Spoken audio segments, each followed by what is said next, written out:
Well, in your vote, Indiana's best political team says the questions surrounding Joe Biden after last week's debate are legitimate, but it's too soon to write him off. I asked them about calls for him to step aside as part of this week's episode of All Indiana Politics.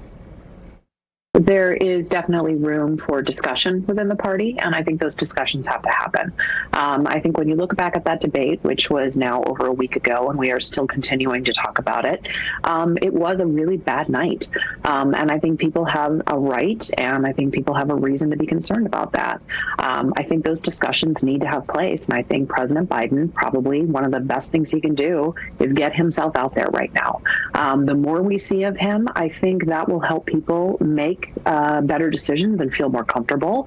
But at the same time, I think being unscripted, being out with people, being out in the communities, doing rallies, really having that aggressive schedule, I think will either allay concerns or I think will make those concerns worse.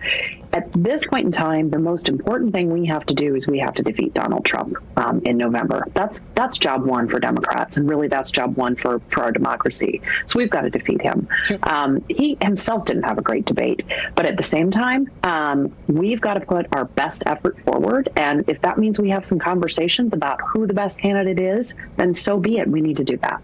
Allie, to Laura's point, Republicans have made it an issue of Biden's age throughout the campaign. If Biden were to be replaced on the ballot, would that actually hurt Trump by taking away a key argument? Look, I think that Donald Trump is going to win in November no matter what. And I think that people are starting to realize that on both sides of the aisle. I mean, whether or not they replace Joe Biden, at this point, their party looks so weak in the face of all of this. And let's be real, it wasn't just one bad debate performance. I mean, he has been like this really throughout the duration of his presidency. Obviously, I think, it's important that there are people in the Democratic Party that are starting to stand up and say this man can't be responsible for running our country anymore. I think even if they replace him at this point, though, it's a surefire thing that Donald Trump is going to win in November. And you can see much more of that discussion in our interview with two candidates for Lieutenant Governor this Sunday on All Indiana Politics. It airs at 9:30 right here on Wish TV.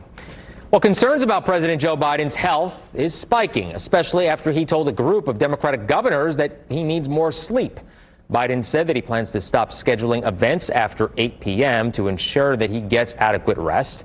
It's part of the president's efforts to squash growing concerns about his fitness after his performance at last week's debate. Sources say it didn't land well with several of the governors. Biden is scheduled to debate Trump again, and debates typically take place after 8 p.m.